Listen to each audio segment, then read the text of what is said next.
Sejam bem-vindos ao curso Pré-Tribulacionismo, um grande engano.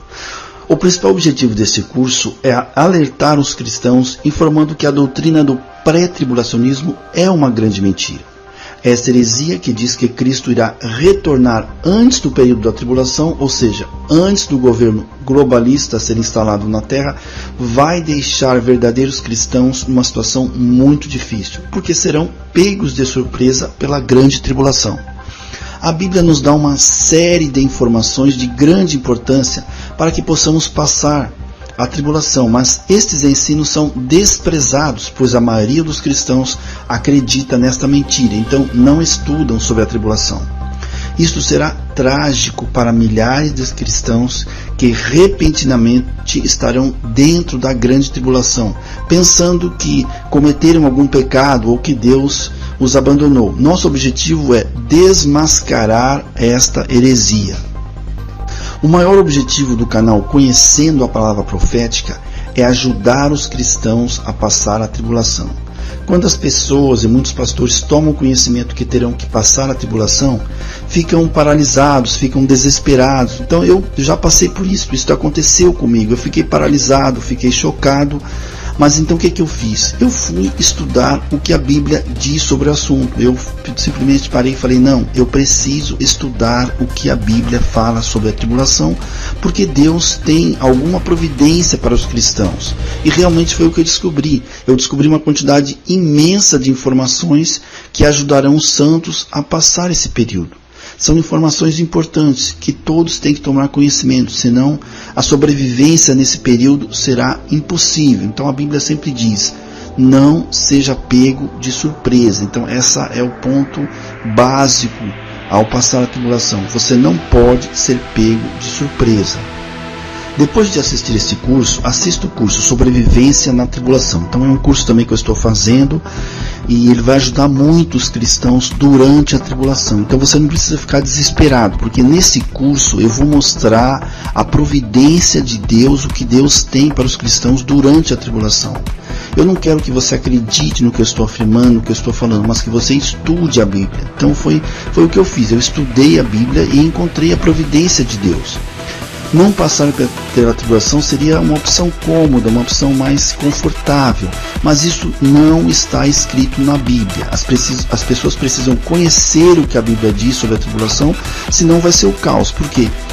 Deus está nos ensinando como passar a tribulação, então não é como nós pensamos, não é como nós achamos, e nós não podemos acreditar no que as pessoas falam, nós temos que crer no que a Bíblia está falando. Até agora, essa doutrina não teve grandes consequências para as pessoas que morreram. Mas agora, como nós estamos chegando perto da tribulação, e certamente essa geração passará a tribulação, isto vai fazer muita diferença, porque as pessoas não vão se preparar e serão pegas de surpresa pela tribulação. E isso não pode acontecer. Serão pegas de surpresa por quê? Porque acreditaram numa heresia, numa mentira. Então, assista esse curso até o final, não tire conclusões precipitadas, porque você precisa conhecer um pouco mais. Veja esse trabalho que eu fiz, veja esse curso que foi feito, e depois você então tire as suas conclusões. Histórico da doutrina pré-tribulacionista. Então, no próximo bloco, nós teremos um vídeo mostrando a origem dessa doutrina, então mostrando como se originou essa doutrina, que é uma doutrina recente, começou a partir de 1830. Os cristãos e os teólogos do início da igreja, eles não tinham esse entendimento. O entendimento que eles tinham é exatamente o que está escrito na Bíblia, que o arrebatamento vai acontecer depois da tribulação. Então, o pré-tribulacionismo não tem base bíblica, é uma ideia que foi aos poucos foi sendo introduzida. Então essa ideia foi sendo introduzida bem devagar no meio cristão, e as pessoas foram aceitando porque é algo confortável, algo que faz com que as pessoas aceitem com maior tranquilidade, porque elas vão deixar de passar pela tribulação. Então isso é confortável para as pessoas e foi sendo aceito com grande facilidade. Então vejam como essa doutrina herética, essa doutrina errônea, foi introduzida no meio cristão.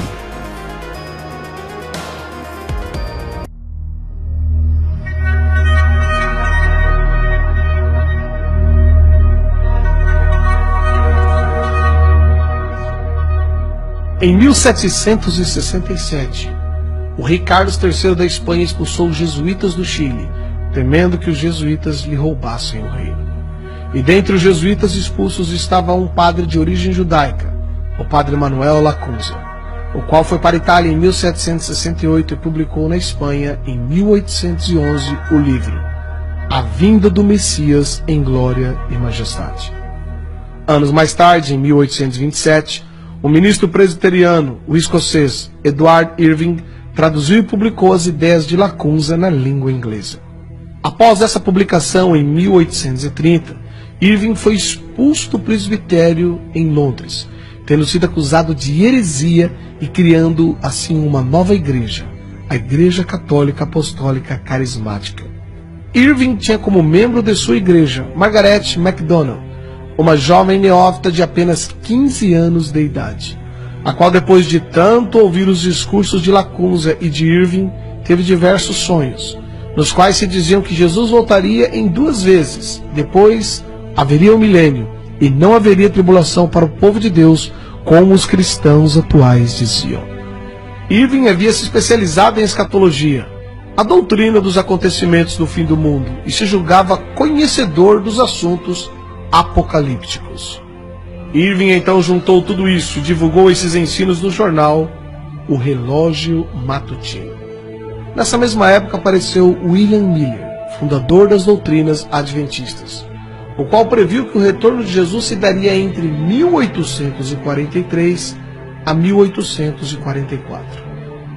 Quando percebeu que Cristo não veio, Miller tratou rapidamente de mudar as suas ideias e as suas datas, e inúmeros seguidores o abandonaram. Porém, um grupo permaneceu e fundaram assim a Igreja Adventista do Sétimo Dia. Tempos depois, em 1859, um maçom, John Nelson Darby, estudante de direito, pregador anglo-irlandês, organizou as ideias do padre jesuíta Lacunza, de Irving, de Margaret MacDonald. Darby ensinou que a igreja seria arrebatada antes da grande tribulação, que para ele duraria 7 anos. E Darby também reinterpretou a Bíblia, criando as doutrinas dispensacionalistas. Os ensinos de Darby foram amplamente disseminados ao redor do mundo quando um pseudo-advogado maçom norte-americano chamado Cyril Scofield publicou a Bíblia de Estudo Scofield. Segundo relatos da época, Scofield foi um advogado maçom, acusado de corrupção e que se entregou à bebida e, como consequência, separou-se de sua esposa e de seus filhos, abandonando-os. Tempos depois, se tornou membro da Igreja Congregacional e trabalhou com Moody. Scofield divulgou amplamente o sistema teológico, desde Lacunza até Darby, o qual afirmava que o retorno de Jesus Cristo ocorreria antes da grande tribulação, e, portanto, os cristãos não deveriam preocupar-se tanto assim. Após ter sido ordenado, Scofield casou-se novamente e passou a fazer conferências bíblicas e distribuindo na América cursos bíblicos por correspondência. Scofield imitou Charles Taze Russell, o fundador da seita Testemunhas de Jeová, o qual afirmava que Jesus voltaria de modo invisível em 1874, seguido por um outro retorno em 1914. Em 1909, Scofield publicou a primeira edição da Bíblia que leva o seu nome. Ele foi patrocinado por banqueiros que tiveram interesse de que essa nova doutrina fosse divulgada. Entre eles estava Henry Drummond, um rico banqueiro inglês e envolvido com ocultismo e práticas de hipnose. Foram distribuídas nos Estados Unidos gratuitamente milhares de cópias dessa nova Bíblia de Estudo, a Bíblia de Estudo Scofield. A partir dessa nova crença, mudou-se a mentalidade dos cristãos americanos e, em seguida, de todo o mundo.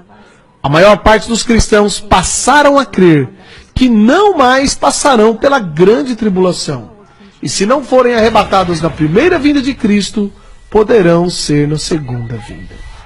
Juntando-se a isso, surgiu o escritor de ficção Tim LaHaye, que popularizou através de livros e diversos filmes as ideias da Bíblia de Estudo Scofield. E Tim LaHaye lançou também a sua própria Bíblia, a Bíblia de Estudos Tim LaHaye. Os filmes de Tim LaHaye são ficção, como ele mesmo diz, E mostra as ideias de Lacunza, de Irving, de Miller, de Darby, de Scofield, os quais afirmam que a vinda de Jesus, isto é, o arrebatamento, não será visível, mas será um rapto, uma espécie de sequestro, e que os cristãos que não forem arrebatados poderão ir na segunda vinda ou nos 1000 anos que seguirão.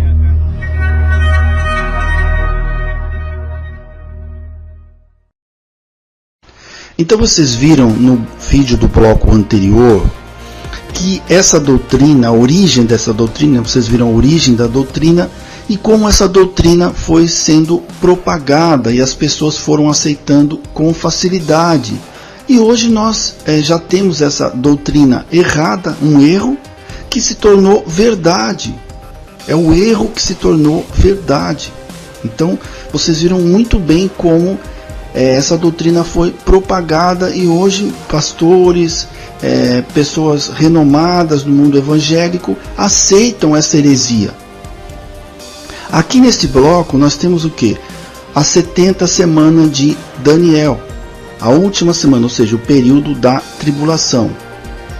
Então o pré-tribulacionismo diz que ocorrerá uma segunda vinda antes desse período da tribulação, e uma terceira vinda depois desse período.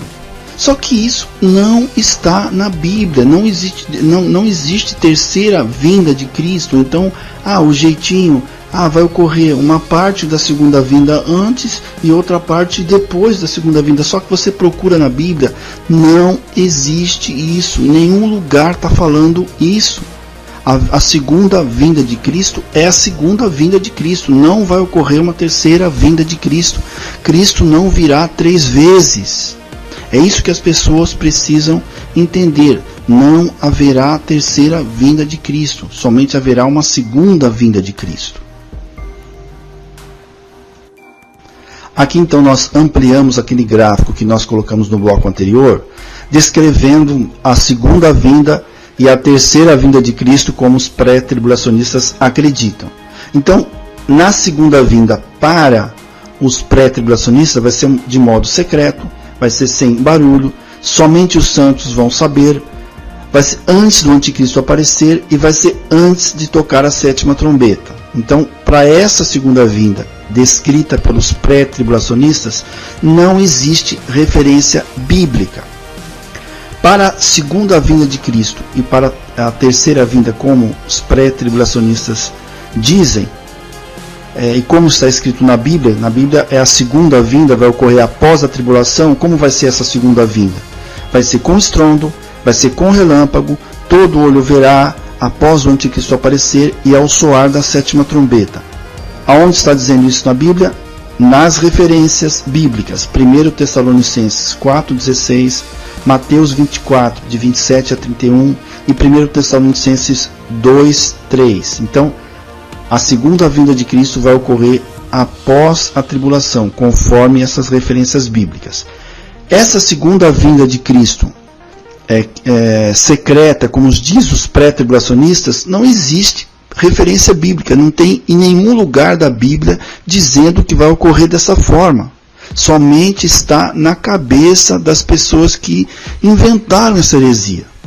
Então, procure ler essas referências, procure ver, procure estudar um pouco sobre isso, para que você vai entender que isto é um grande engano.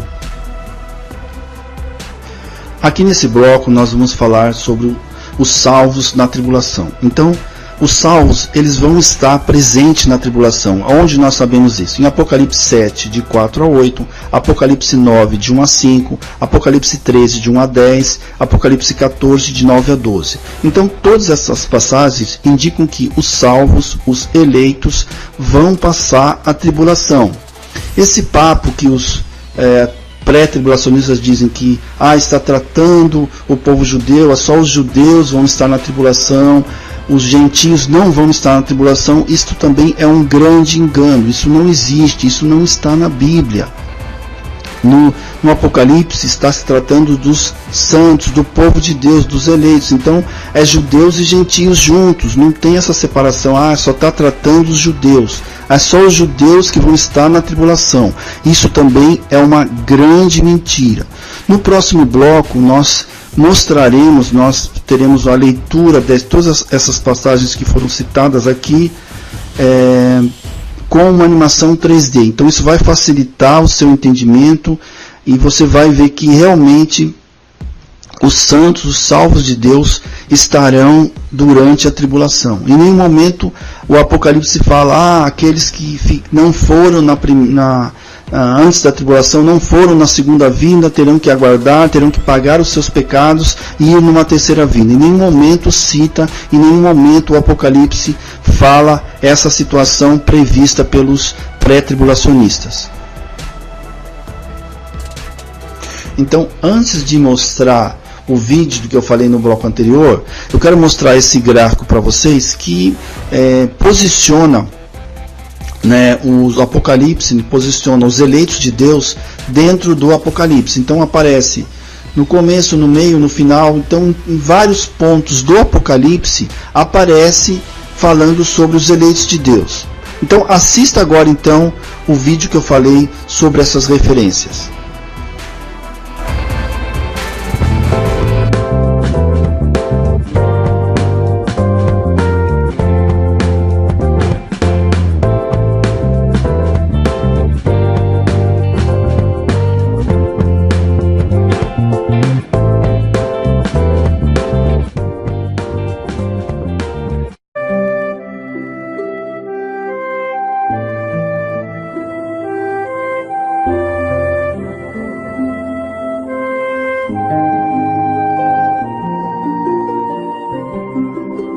Apocalipse, capítulo 7. Então vi outro anjo que subia do lado leste e que tinha na mão o sinete do Deus vivo. Ele gritou com voz bem forte para os 4 anjos que tinham recebido o poder de fazer estragos na terra e no mar. Não façam estragos na terra, nem no mar, nem nas árvores, até que marquemos com o sinete a testa dos servos do nosso Deus. Aí me foi dito o número dos que foram marcados. Eram 144.000. Eles pertenciam a todas as tribos do povo de Israel, 12.000 de cada tribo. De Judá, Ruben, Gade, Aser, Naftali, Manassés, Simeão, Levi, Issacar, Zebulon, José e Benjamim. Um dos líderes me perguntou: quem são estes que estão vestidos de branco? De onde foi que vieram? Eu não sei. O Senhor sabe, respondi. Então ele me disse: estes são os que atravessaram sãos e salvos a grande perseguição. São as pessoas que lavaram as suas roupas no sangue do Cordeiro, e elas ficaram brancas. É por isso que essas pessoas estão de pé, diante do trono de Deus, e o servem de dia e de noite no seu templo. E aquele que está sentado no trono as protegerá com a sua presença. Apocalipse, capítulo 9. Depois o 5º anjo tocou a sua trombeta. E eu vi uma estrela que tinha caído do céu na terra. E ela recebeu a chave do abismo. A estrela abriu o poço do abismo. E dele saiu fumaça, como se fosse de uma grande fornalha. E o sol e o ar escureceram com a fumaça que saía do abismo. De dentro da fumaça saíram gafanhotos e desceram sobre a terra e receberam o mesmo poder que os escorpiões têm. Foi dito aos gafanhotos que não fizessem estragos nas ervas, nem nas árvores, nem em qualquer outra planta. Somente podiam ferir as pessoas que não tivessem a marca do sinete de Deus na testa.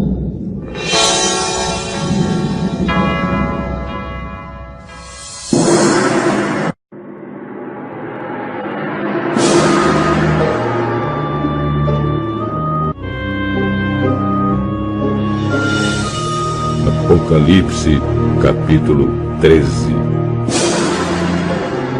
Depois vi um monstro que subia do mar. Ele tinha 10 chifres e 7 cabeças, uma coroa em cada um dos chifres, e nomes que eram blasfêmias escritos nas cabeças. O monstro que vi parecia um leopardo. Os seus pés eram como os de um urso, e a sua boca era como a de um leão. E ao monstro o dragão deu o seu poder, o seu trono e grande autoridade. Uma das cabeças do monstro parecia que tinha recebido um golpe mortal, mas a ferida havia sarado. O mundo inteiro ficou admirado e seguiu o monstro. Todos adoravam o dragão porque ele tinha dado a sua autoridade ao monstro. Eles adoravam também o monstro, dizendo: quem é tão forte como o monstro? Quem pode lutar contra ele? Foi permitido ao monstro se gabar da sua autoridade e dizer blasfêmias contra Deus. E ele recebeu autoridade para agir durante 42 meses. Ele começou a blasfemar contra Deus, contra o seu nome, contra o lugar onde ele mora e contra todos os que vivem no céu. Foi permitido que ele lutasse contra o povo de Deus e o vencesse. E também recebeu autoridade sobre todas as tribos, nações, línguas e raças. Todos os que vivem na terra o adorarão, menos aqueles que desde antes da criação do mundo têm o nome escrito no livro da vida, o qual pertence ao Cordeiro que foi morto. Portanto, se vocês quiserem ouvir, escutem bem isto. Quem tem de ser preso será preso. Quem tem de ser morto pela espada será morto pela espada. Isso exige que o povo de Deus aguente o sofrimento com paciência e seja fiel.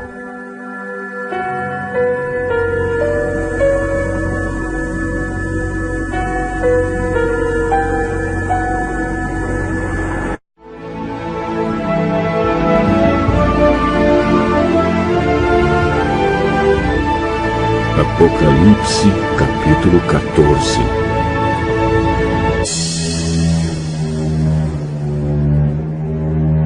Então vi outro anjo voando muito alto, com a mensagem eterna do Evangelho para anunciar aos povos da terra, a todas as raças, tribos, línguas e nações.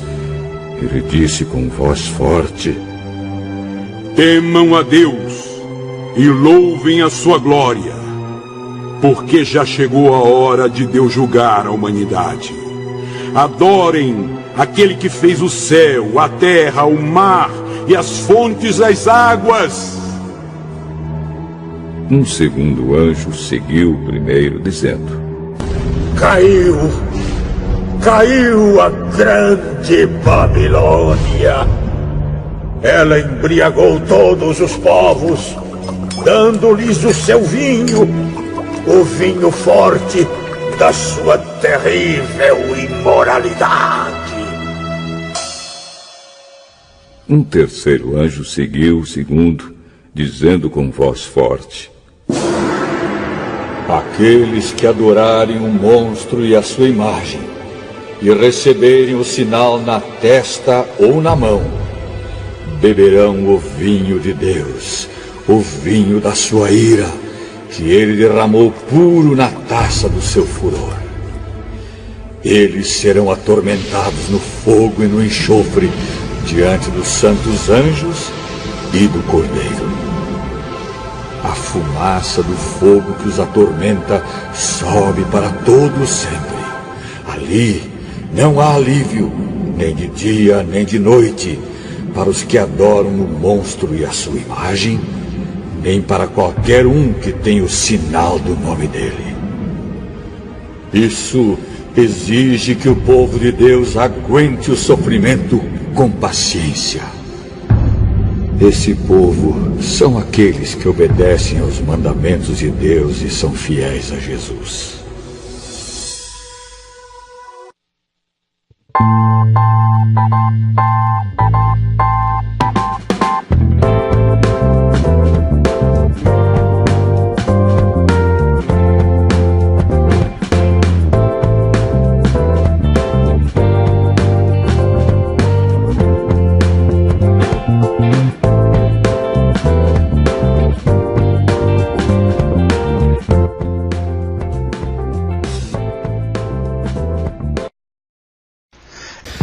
Para você continuar assistindo esse curso, você deverá pegar o link da próxima parte do curso na descrição desse vídeo e colar no seu navegador. Assim você poderá continuar assistindo esse curso. Olá, irmãos! Ajude-nos nesse projeto de divulgar a palavra profética, para que um número cada vez maior de pessoas possa conhecer o que nos foi deixado por Deus. Inscreva-se neste canal, dê um joinha, bata no sininho para que tudo que seja postado chegue até você. Compartilhe os vídeos nas redes sociais, no Facebook, no WhatsApp. Prepare-se para passar esse momento tão importante da história que é a vinda do nosso Senhor Jesus Cristo. Deus abençoe a todos.